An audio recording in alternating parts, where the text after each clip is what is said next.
What is the future of transgenderism? Good question. I think about that sometimes when I'm like, oh my God, the whole thing just seems so lost as a concept. And like, could there ever be any rebuilding of like social trust between trans people and the outside world? And I think there can, but there needs to be major, obviously, reform in the belief systems of the community. And I do see it slowly happening. It's just a matter of if it's too little too late, right? So like a lot of trans people now have finally found their balls and are willing to speak out against really extreme people like Lily Tino, right? They found their balls, the community that cuts them off.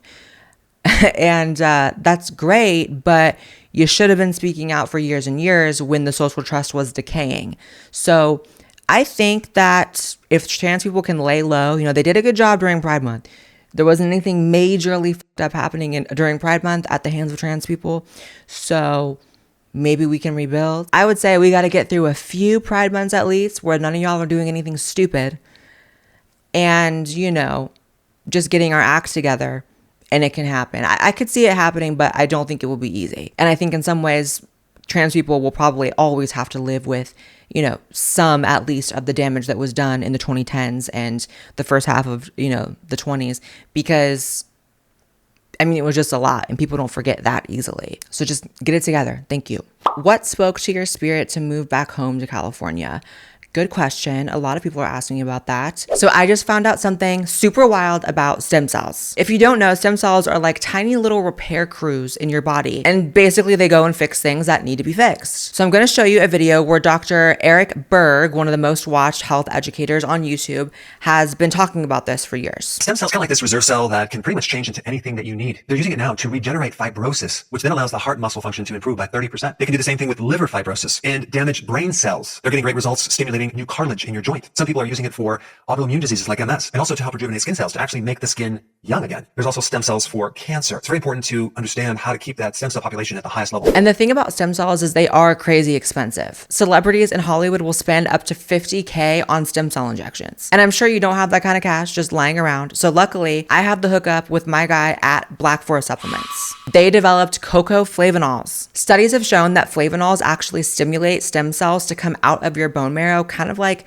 bees out of a hive, but in your bloodstream. Harvard scientist Dr. William Lee actually backs this up. Check it out. And they go out and they find wherever it needs to be repaired. If it's your heart, they'll fix it. If it's in your liver, they'll fix it. If your skin, they'll fix it. And so we can eat foods like high flavanol cocoa in order to be able to actually get the stem cells to work a little bit better. Now, how do we know this actually functions, works in people? Well, clinical studies have been done with high flavanol cocoa. This is not your average cocoa. It's a stem cell power up. I've been actually mixing it in my coffee and I'm literally obsessed with it. It tastes amazing. The benefits are real. It's only 20 calories and it has no sugar in it, which is super important to me. So if you're someone who's experiencing significant aging, slow recovery for things, brain fog, just general unwellness, this is for you, because cocoa flavanols are going to activate those lazy cells that are the problem here. Go to the link in my description or the pinned comment right now, because for the next 48 hours, you can get a whopping 45% off. Thank you so much to Black Forest Supplements for sponsoring this video, and on to the rest of the video now. What sparked my spirit to move back to California is the fact that I was born there. So it is home, for better or for worse, right? And there's a lot of problems with California.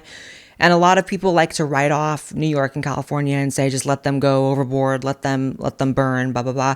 And I find that to be a very un-American perspective to hold.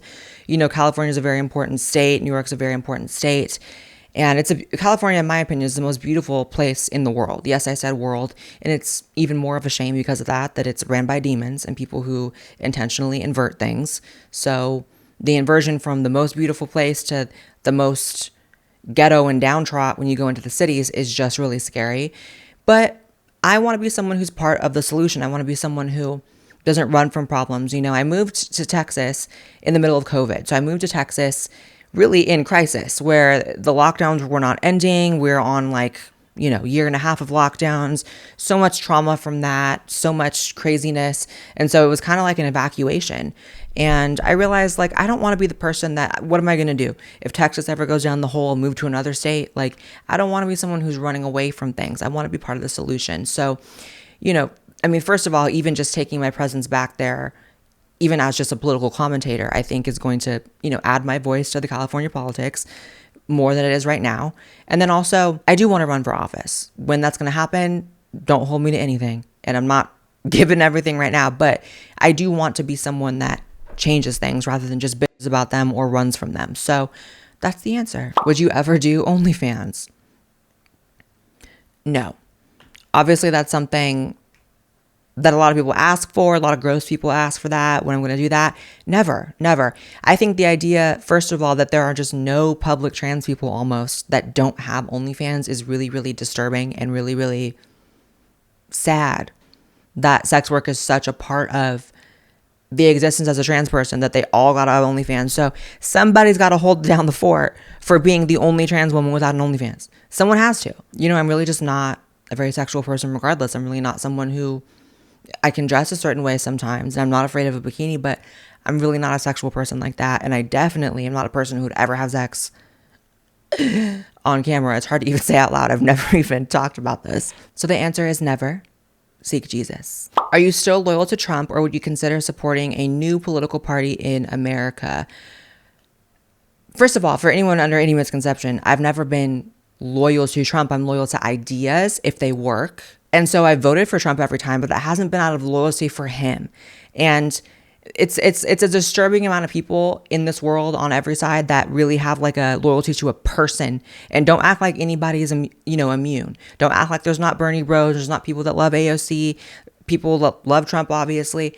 And it's about ideas, which is why I've been freaking out on the Trump administration this week over the Epstein stuff, which is why I expressed my disappointment. You know what I mean? So would I vote for another party? I think it's entirely likely impossible in my lifetime. I will.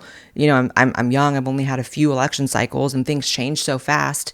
You know what I mean? And there's a lot of people who would have never thought they would vote for a Republican until Trump came along. So when there's paradigm shifts, like in some alternate reality where Democrats get it together, which I don't really think is going to happen, but in some alternate reality, for sure I would. I'm going to vote for whatever makes the most sense. And unfortunately, just like we all have to, I vote for the lesser of two evils. Another party, would I vote for a third party? I don't know. I'm not the kind of person that would vote for a party with no chance of winning. I consider that a wasted vote. And that sucks, but it is what it is.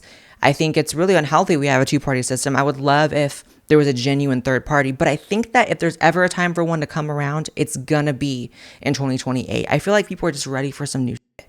I feel like people are realizing that this illusion of left versus right, there's no actual solution to our problems within that paradigm.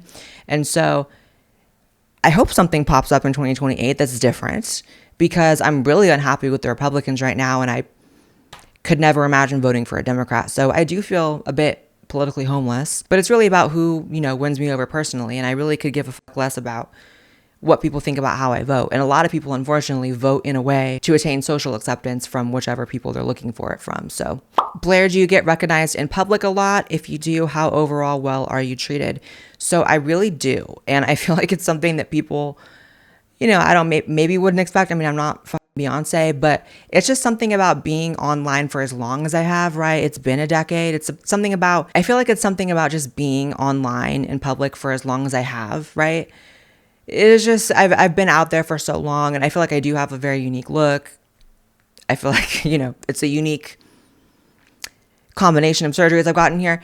And so I really do stand out. And I feel like it's just a thing. And it actually does give me a lot of anxiety. It's something that I really do struggle with. And that sounds like people who can't relate are not going to relate, and they're going to think it sounds stupid. But I feel like a lot of y'all's problems sound stupid. So one of mine is I've gotten really, really bad social anxiety because of it. Just being real, and a lot of public figures don't say this. If you're in a position where you're looking crazy, you don't want to take a picture. If you're in a position where you're in a bad mood, you don't want to, necessarily talk to people. And so we all go through that. We all go through like, oh my God, I hope I don't see any friends from high school at the grocery store. I'm in a bad mood.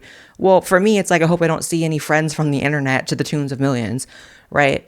And again, I'm not Beyonce, but I think the fact that cumulatively it's been, billions of views across all my platforms, it's like, and it's not even really like fans that trust me out. That always actually puts a smile on my face. It's more so like people take pictures of you without you looking. It's just, it gets stressful. But when it's a respectful fan, it's never anything bad. What made you choose the name Blaire after transitioning? I love it, by the way. I actually dreamed about it. Isn't that crazy? I dreamed about it.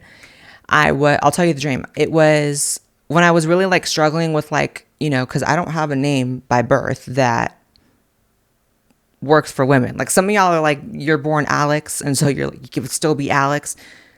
No. So it was while I was thinking about like, what am I going to do about my name?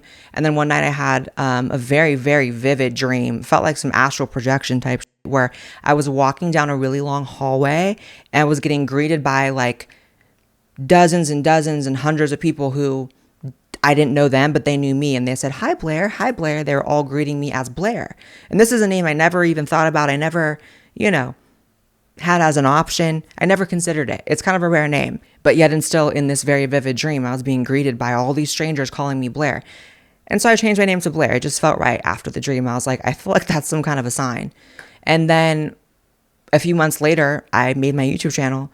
And so it's almost like a premonition of like, not just being Blaire, but being publicly known, like a public figure, someone who's out there, because it was a bunch of strangers in the dream who I didn't know, but they knew me as Blaire. You know what I mean? So basically I'm psychic, and it is what it is. Thank you so much to Black Forest Supplements for sponsoring this episode of the podcast. Check them out in the pinned comment or the description. Follow me on X, Twitter, Instagram, TikTok. Subscribe to this channel as well as my main channel, and I'll see you in the next episode. Bye, guys.